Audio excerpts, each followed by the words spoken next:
Hi guys. இப்போ வந்து Nifty வந்து ஒரு இம்பார்ட்டண்டான சிச்சுவேஷன் இருக்குது. ஸோ ஓவரால் மார்க்கெட் வந்து எப்படி இருக்குங்கிற அந்த அனலைசஸ் நம்ம பார்த்துருவோம். இப்போ நம்ம என்ன செய்யலாம், என்ன செய்யக்கூடாது அப்படிங்கிறத வந்து நான் உங்களுக்கு இந்த வீடியோவில் நான் சொல்கிறேன். ஸோ இப்போ ஃபஸ்ட்டு வந்து பார்த்திங்கன்னா நம்ம பார்த்துட்டு இருக்கிறது வந்து நிஃப்டியுடைய day chart, day wise chart. இப்போது இந்த அனலைசிஸில் வந்து நான் உங்களுக்கு சொல்லியிருந்தேன். நிஃப்டி அதாவது வந்து இன்ஸ்டாகிராமில் இதுக்கு முன்னாடியே போட்டேன். ஸோ இன்ஸ்டாகிராம் பார்த்தீங்க அப்படின்னாலே உங்களுக்கு வந்து இந்த டைம்லேயும் நான் போட்டிருக்கேன். ஸோ இதுக்கு முன்னாடியும் நான் உங்களுக்கு கொடுத்துட்டேன். ஸோ இந்த இடத்துல வந்து ஏன்னா நமக்கு கொஞ்சம் இன்ஸ்டாகிராமுங்கிற பாருங்க, டெலிகிராமில் வந்து இந்த டேட்டாஸ் வந்து நான் ஆல்ரெடி முன்னாடி கொடுத்துட்டேன். ஏன்னா இது நீங்கள் பார்க்கும்போது ஓரளவு கொஞ்சம் சிம்பிளாக வந்து புரிஞ்சுக்கலாம். ஸோ அதுக்காக நான் கொடுத்துருந்தேன். இது இப்போ நம்ம கொடுத்துருந்த மாதிரி இது வந்து ஆல்ரெடி அது பிரேக் அவுட் ஆகிடுச்சு. இப்போ வந்து அடுத்த ஜோன் வந்து நான் என்ன கொடுத்துருக்கேன் அப்படின்னா, இந்த ஜோனில் வந்து நான் கொடுத்துருக்கேன். அதாவது வந்து இப்போ பார்த்தீங்கன்னா நிஃப்டி வந்து கிளியராக வந்து ரீசன்ட் டைமில் இருக்கிற ரெசிஸ்டன்ஸை வந்து கிளியராக அக்செப்ட் பண்ணிவிட்டு நமக்கு வந்து ரிவர்சல் வந்திருக்கு.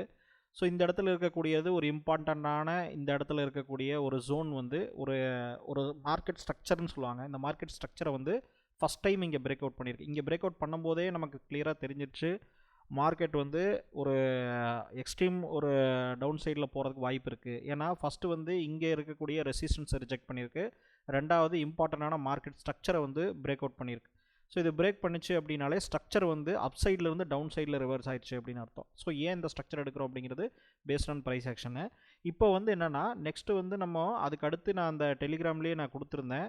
ஸோ இதுதான் வந்து டிமாண்ட் ஜோனு. இந்த டிமாண்ட் ஜோனுக்குள்ளே வந்தது அப்படின்னா நமக்கு வந்து மேக் ஆர் பிரேக் சுச்சுவேஷன் நடக்கலாம் அப்படின்னு சொல்லி, அதனால் அந்த டிமாண்ட் ஜோனும் வந்து என்ன ஆகிடுச்சு அப்படின்னா நம்ம 2 இது கொடுத்துருந்தோம். ஒன்று இந்த டிமாண்ட் ஜோனுக்குள்ளே வந்தால் ரிட்டனும் ஆகலாம், இல்லைன்னா ஃபாலும் ஆகலான்னு சொல்லி.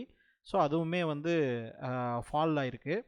இப்போ வந்து பார்த்திங்கன்னா இப்போ நான் கொடுத்துருக்கிற டிமாண்ட் ஜோனு இம்பார்ட்டண்டான ஒரு டிமாண்ட் ஜோனு. இந்த ஜோனுக்குள்ளே மார்க்கெட் வந்திருக்கு. ஓகேங்களா, இது என்ன ஜோன்னா 25,400 அப்படிங்கிற இந்த சென்டர் பாயிண்ட் எடுத்துக்கலாம். இந்த ஜோன் வந்து பார்த்திங்க அப்படின்னா இம்பார்ட்டண்டான ஒரு டிமாண்ட் ஜோன். இந்த ஜோனுக்குள்ளே வந்து இப்போ மார்க்கெட் வந்து என்ட்ரு ஆகிருக்கு. இப்போ இந்த ஜோன்லேருந்து மார்க்கெட் வந்து ரிவர்சல் ஆகலாம், இல்லைனா இன்னும் இந்த ஜோனை விட்டு வெளியே வந்துருச்சுன்னா, இப்போ ஃபார் எக்ஸாம்பிளுக்கு மார்க்கெட் இங்கே இருக்குது, இது வந்து இந்த ஜோனுடைய சென்டர் பாயிண்ட். இந்த சென்டர் பாயிண்ட்டை வந்து நோட் பண்ணிக்கோங்க, 25,400 அப்படிங்கிறது. ஸோ இந்த இடத்துலேருந்து மார்க்கெட் வந்து கொஞ்சம் கொஞ்சமாக சப்போர்ட் எடுக்கலாம், இல்லைனா கன்சாலிடேஷன் ஆகலாம். இல்லை இந்த ஜோனை விட்டு வெளியே வந்துருச்சு, இந்த ப்ளூ கலர் இந்த பாக்ஸை விட்டு வெளியே வந்துருச்சு அப்படின்னா கண்டிப்பாக வந்து இந்த ஜோனை விட்டு வெளியே வந்துச்சுனால இன்னுமே ஒரு நல்ல ஃபால் இருக்கிறதுக்கு வாய்ப்புகள் இருக்குது. இப்போது இது வந்து ப்ரைஸ் ஆக்ஷன் பேஸ்டாக அனலைசஸ். இப்போ வந்து நம்ம ஆப்ஷன் டேட்டாவை பார்த்தோம் அப்படின்னா இந்த மந்தில் வந்து பார்த்திங்கன்னா அதிகபட்சமாக ஆப்ஷன்ஸ் வந்து டேட்டா நமக்கு வந்து இம்பார்ட்டண்டான ஒரு பெயின் பாயிண்ட்டை காமிக்கிறது என்னென்னா 26,000 வந்து அதிகபட்சமாக அப்சைடில் மூவ் ஆகிறதுக்கு வாய்ப்பு இருக்குது. அதாவது ரிவர்சல் ஆச்சுன்னா கூட அதுக்கு மேலே போகாது. ஸோ 26,000ங்கிறது அதிகபட்ச அப்சைடு. டவுன் சைடு வந்து பார்த்திங்கன்னா 25,000. ஸோ என்னை பொறுத்த வரைக்கும் ஹையர் பாசிபிலிட்டி மோர் தென் வந்து ஒரு 70% சான்ஸ் வந்து இந்த 25,000க்கு கீழே போகாமல் இருக்கிறதுக்கான வாய்ப்புகள் தான் அதிகமாக இருக்குது. ஆனால் இந்த இதை கிராஸ் பண்ணிச்சுன்னா ரொம்ப ஒஸ்ட்டாக இருக்கும். ஆனால் இந்த இடத்துல மெஜாரிட்டி வந்து பார்த்திங்கன்னா 25,000 மார்க்கை வந்து கிராஸ் பண்ணாது. அப்போது இப்போ இந்த இடத்துலையுமே ஒரு டிமாண்ட் ஜோன் இருக்குது. அப்போது இந்த இடத்துலேருந்து வெளியே வந்தாலும் மார்க்கெட் வந்து அதிகபட்சம் இங்கே வந்து வரலாம். இப்போ வந்து இந்த ஜோனை நீங்கள் வந்து கரெக்டாக கவனிக்கணும். இந்த ஜோனை கரெக்டாக கவனித்தா தான் நம்ம வந்து எந்த இடத்துல இருக்கோம் அப்படிங்கிறது நமக்கு புரியும். ஸோ அதனால் இந்த ஜோன் வந்து 25,400 அப்படிங்கிற இந்த ஜோனை வந்து நோட் பண்ணி நீங்கள் வாட்ச் பண்ணுங்கள். ஸோ இப்போ வந்து அதிகபட்சமாக வந்து இந்த மாதமே வந்து 26,000 ரிவர்சல் ஆனாலும் அவ்வளோதான் ஆகும் அதிகபட்சம். குறைஞ்சபட்சம் பார்த்திங்க அப்படின்னா நமக்கு வந்து டவுன் சைடில் போனாலும் 25,000ங்கிறது ஒரு ஸ்ட்ராங்கான சப்போர்ட்டு ஆப்ஷன் டேட்டா பேசிஸில். இப்போ வந்து நம்ம என்ன பண்ணலாம், என்ன பண்ணக்கூடாது அப்படிங்கிறத நான் சொல்கிறேன். இப்போ வந்து நீங்கள் ஒரு இன்ட்ராடே ட்ரேடராக இருந்தீங்கன்னா உங்களுக்கு வந்து பெரிய ப்ராப்ளம் கிடையாது. நீங்கள் வந்து பேஸ்ட் ஆன் மார்க்கெட் கண்டிஷனை பொறுத்து தான் பை அண்ட் செல் பண்ண போகிறீங்க. இப்போது இன்ட்ராடே ட்ரேடராக இருந்தீங்கன்னா இந்த இடத்த இந்த 25,400 இந்த ஜோனை வந்து நீங்கள் வந்து ஒரு இந்த டிமாண்ட் ஜோனுங்கிறது என்டையர் ஜோனுமே டிமாண்ட் ஜோனு தான். இதில் சென்டர் பாயிண்ட்டாக இந்த 25,400 அப்படிங்கிறத வந்து நம்ம ஒரு கிரிட்டிக்கல் பாயிண்ட்டாக நோட் பண்ணிக்கிறோம். ஆனால் இந்த என்டையர் ஜோனுமே இதுக்குள்ளே மார்க்கெட் உள்ளே வந்தாலே ரிவர்சலுக்கான பாசிபிலிட்டிஸ் வந்து இருக்குது. இப்போ இந்த ரிவர்சல் வந்து இப்போ பார்த்தீங்கன்னா 2 கேண்டில் வந்து 15 மினிட்ஸ் கேண்டிலில் வந்து ரிவர்சல் இருக்குது. இப்போ இந்த 2 கேண்டிலை வச்சுக்கிட்டு நம்ம வந்து ரிவர்சல்னு சொல்லி டிசைட் பண்ண முடியாது. ஏன்னா டிமாண்ட் ஜோனுக்குள்ளே வந்துருச்சு, வந்து தான் ரிஃப்ளெக்ட் ஆகுது. அப்போ வந்து நம்ம என்ன பண்ணணும்னா அடுத்த லெவலில் இம்பார்ட்டண்டான ஒரு சப்ளை ஜோனை வந்து நம்ம எடுக்கணும். இம்பார்ட்டண்டான சப்ளை ஜோனை எடுத்தால் தான் நம்ம வந்து அதை கிராஸ் பண்ணால் தான் நம்ம கன்ஃபர்மேஷன் பண்ண முடியும். இம்பார்ட்டண்டான சப்ளை ஜோன் இப்போதைக்கு ரீசெண்டாக வந்து பார்த்திங்கன்னா இதுதான் இம்பார்ட்டண்டான சப்ளை ஜோன். ஸோ இந்த ஜோனை கிராஸ் பண்ணணும். மேலே போச்சு அப்படின்னா மார்க்கெட் வந்து எகைன் வந்து இங்கேருந்து இப்போ 2 கேண்டில் வந்திருக்கா, இங்கேருந்து வந்துச்சு அப்படின்னா மேலே போகணும். இல்லைன்னா இந்த இடமே ஒரு கிரிட்டிக்கல் பாயிண்ட்டு, இங்கேருந்து கீழே வந்துடும். எகைன் வந்து இங்கேருந்து இது வரைக்கும் மேலே போகுதுங்கிறக்காக உடனே மார்க்கெட் ரிவர்சல் ஆயிடுச்சுன்னு நினச்சிட வேண்டாம். இந்த ஜோனை கிராஸ் பண்ணால் தான் ஒரு ஃபஸ்ட்டு பேசிக் கன்ஃபர்மேஷனே நடக்கும். இல்லைன்னா வந்து பேசிக் கன்ஃபர்மேஷன் நடக்காது. ரெண்டாவது, இந்த ப்ரீவியஸ் டேவுடைய ஹை அதுக்கு முன்னாடி, அதாவது இன்றைக்கி நாள் முன்னாடி நாள், இது வந்து இன்றைக்கி கிராஸ் ஆக போகிறதில்லன்னு வைங்க, அது கேரண்டி.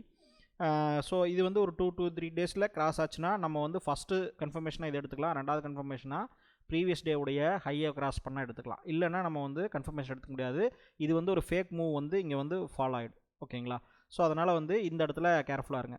இப்போ இன்ட்ராடே ட்ரேடை பொறுத்த வரைக்கும் நீங்கள் வந்து மார்க்கெட் வந்து டவுன் சைடில் இருக்குது, அப் சைடில் இருக்குங்கிறது இண்டிவிஜுவல் அந்த டேவை பொறுத்தது. அதனால் வந்து பிரச்சனை கிடையாது.